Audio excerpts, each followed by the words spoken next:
que apresentar todos os atos que a gente tem para todo o Brasil em cadeia nacional. E nós vamos ouvir a mensagem salvadora e redentora do Senhor Jesus na instrumentalidade do servo de Deus, o reverendo Hernande Dias Lopes, que a partir de agora irá ministrar a palavra ao seu coração. Aonde quer que você esteja, estrategicamente você está na frente do grill, pode por um instante se acomodar numa posição onde você possa ouvir com temor e tremor a mensagem que Deus preparou para o seu coração nesta manhã. Reverendo Hernandes, com a palavra nesta hora. Deus o abençoe ricamente. Muito obrigado, Daniel. Eu quero saudar a todo o povo presbiteriano do estado do Rio de Janeiro, de todos os outros estados do Brasil aqui representados. Eu quero cumprimentar a Igreja Presbiteriana do Brasil pelos seus 153 anos de caminhada em solo pátrio. Eu quero parabenizar a todos os pais aqui presentes pelo seu dia. Eu quero parabenizar aos sínodos que promoveram esta grande caminhada cívica e que reúne o povo de Deus neste cartão postal do Brasil, a Praia de Copacabana. Eu quero agradecer a hospitalidade do povo carioca, do povo fluminense, e dizer que o programa Verdade e Vida sente-se honrado em estar aqui com vocês neste dia festivo de gratidão a Deus. Eu gostaria agora de trazer à sua memória o texto de Atos dos Apóstolos, capítulo 17. Diz a Bíblia que o apóstolo Paulo, o grande bandeirante do cristianismo, acabara de chegar em Atenas, a capital intelectual do mundo, a terra dos grandes luminares do saber humano, a terra de Sócrates, de Platão, de Aristóteles, dos homens que encheram bibliotecas com a sua erudição. Diz a palavra de Deus que ele chega nesta cidade e fica com seu espírito alarmado por causa da idolatria reinante na cidade. E ele prega na sinagoga, um ambiente religioso, e ele fala todos os dias na praça, um lugar popular, e ele também discute com os filósofos no Areópago, um lugar de refinar a cultura. Diz a Bíblia que o apóstolo Paulo vai discutir ali com aquele povo refinado de cultura. E ele fica impressionado, porque na cidade mais culta do mundo da época predominava ainda a idolatria. Havia muitos deuses, havia muitas divindades. Os estudiosos chegam a afirmar que na época de Paulo havia mais de 30.000 estátuas dedicadas aos deuses em Atenas. Xenofonte chegou a dizer que para cada pórtico daquela cidade havia uma divindade. E Paulo fica impressionado porque tudo naquela cidade respirava a religião. Mas ali mesmo, aquele povo não conhecia o Deus verdadeiro. Aquele povo, embora fosse religioso, precisava conhecer o verdadeiro Deus, precisava conhecer a Jesus Cristo. Nós estamos aqui, talvez na mais conhecida cidade do mundo, talvez na mais bela cidade do Brasil, essa cidade encantadora, e é preciso anunciar a cidade do Rio de Janeiro, a praia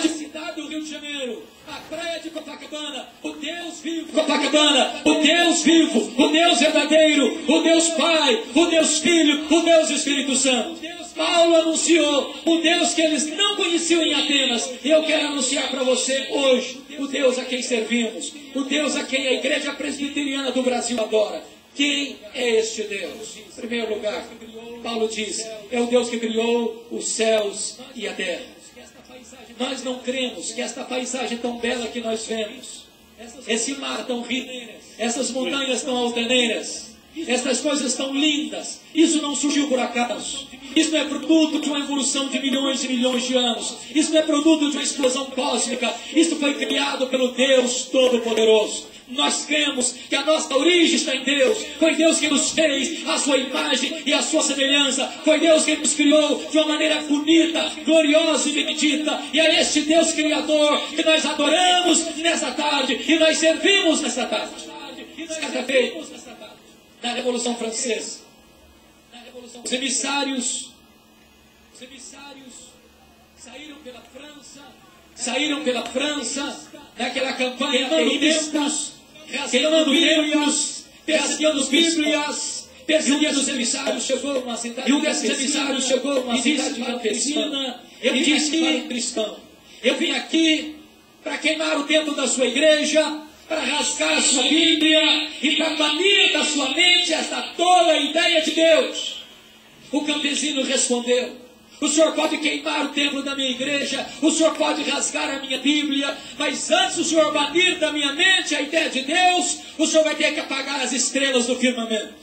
Porque enquanto elas brilharem, eu saberei que Deus existe e que Ele é o Criador do universo. Nós adoramos ao Deus Criador, o Deus que fez você, a sua imagem e a sua semelhança, o Deus que cuida de você, que protege você e que abençoa você. Não é apenas esta vasta natureza que nos fala da grandeza de Deus. As pequenas coisas também falam da grandeza de Deus. Dr. Marshall Nirenberg, Prêmio Nobel de Biologia no século passado, fez uma das mais fantásticas descobertas de todos os tempos. Ele descobriu que você e eu somos um ser programado geneticamente. Ele descobriu que você e eu temos 60 trilhões de células no nosso corpo. Ele descobriu que em cada uma dessas células tem 1,70 m de fita DNA, onde estão gravados e computadorizados todos os seus dados genéticos. Se você pudesse pegar a fita DNA do seu corpo e espichá-la, você teria 102 trilhões de fita DNA. Você tem 102 bilhões de quilômetros de fita DNA no seu corpo. Em cada uma delas está gravado e computadorizado todos os seus dados genéticos, a cor dos seus olhos, a cor dos seus cabelos, a cor da sua pele e o seu temperamento.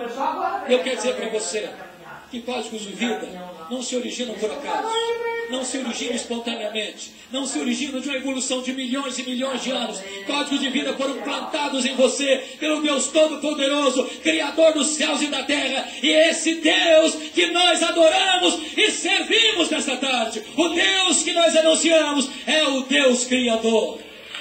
Segundo lugar, esse Deus, diz o apóstolo Paulo, é o Deus da providência. Nele vivemos, nele respiramos, dele recebemos a vida, a saúde, a inteligência, dele recebemos a família, dele recebemos todas as dádivas, porque ele é a fonte de todas as bênçãos. Se você está aqui nesta tarde, é porque Deus existe, é porque ele preserva a sua vida, é porque ele preserva a sua saúde, é porque ele preserva a sua inteligência, e é por causa deste Deus que nos dá o sol, que nos dá a chuva, que nos dá o ar que respiramos, que nos dá o pão de cada dia, que preserva a nossa vida e a nossa saúde. É por causa deste Deus que existimos, é por causa desse Deus que estamos aqui, e a esse Deus da providência é que nós servimos e adoramos nesta tarde. Mas muito mais do que isso, o Deus que os atenienses não conheciam, o Deus desconhecido, é o Deus da nossa salvação. É o Deus que enviou o seu Filho Jesus Cristo, é o Deus que se fez carne, é o Deus que vestiu pele humana, é o Deus que ama você, é o Deus que se importa com você, é o Deus que se fez homem, é o Deus que viveu entre nós, é o Deus que deu vista aos cegos, que levantou os paralíticos, que purificou os leprosos, que ressuscitou os mortos, que morreu numa cruz por causa dos nossos pecados, que ressuscitou dentre os mortos, que está à destra de Deus, que intercede por nós e que há de vir para buscar a sua igreja. Esse Deus da salvação que nós anunciamos é o Senhor Jesus Cristo, o único mediador entre Deus e os homens, o único caminho para o céu, a única porta do céu, aquele que morreu por nós, aquele que sangrou na cruz para nos lavar e nos purificar de todo o pecado. Esse Deus que nos ama é o Deus que servimos e adoramos nesta tarde. Ele é o Deus da salvação. Como é importante entender isso, porque agora esse Deus diz para você e para mim que Deus não leva em conta o tempo da nossa ignorância, mas exige que todos, em toda parte, se arrependam. Talvez você possa pensar, mas arrepender de quê? Eu tenho